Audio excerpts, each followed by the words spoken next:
Základná škola Sadová pripravila prvý ročník Dekafestu, ktorý sa uskutočnil v pondelok 22. júna v areáli školy. Podujatie bolo rozdelené na dve časti. Dnes sa u nás v škole koná Dekafest, festival chutí, hier a priateľstva na deke.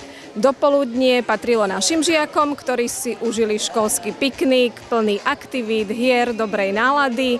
Popoludní sa k nám pridajú rodičia, priatelia školy na spoločné rodinné poobedie. Čaká nás opekačka, skákací hrad, veľa dobrého jedla, maľovanie na tvár. Čo je cieľom tohto Dekafestu? Cieľom Dekafestu je spojiť školu, rodinu, komunity v príjemnej neformálnej atmosfére. Sme veľmi rádi, že môžeme byť spolu a vytvárať pekné spoločné zážitky. Program ponúkol zábavu pre malých aj veľkých. Deti si mohli užiť množstvo hier, súťaží a spoločných aktivít.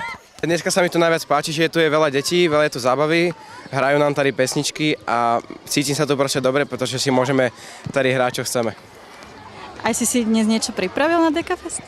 No, pripravili sme si hry a ešte dneska v triede ráno sme hrali poukra. Čo sa ti tu dnes najviac páči? Tak tie aktivity a že je tu veľa decek a nemusíme sa učiť. Aj si dnes niečo pripravil? Áno, aj očerstvenie, volejbalku a nech si tu užijeme.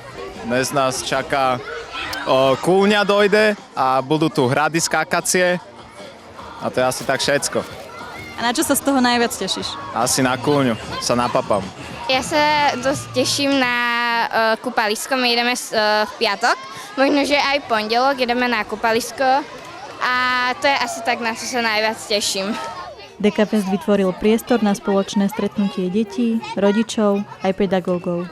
Popri hrách a zábave nechýbal ani oddych, dobrá nálada a budovanie nových priateľstiev.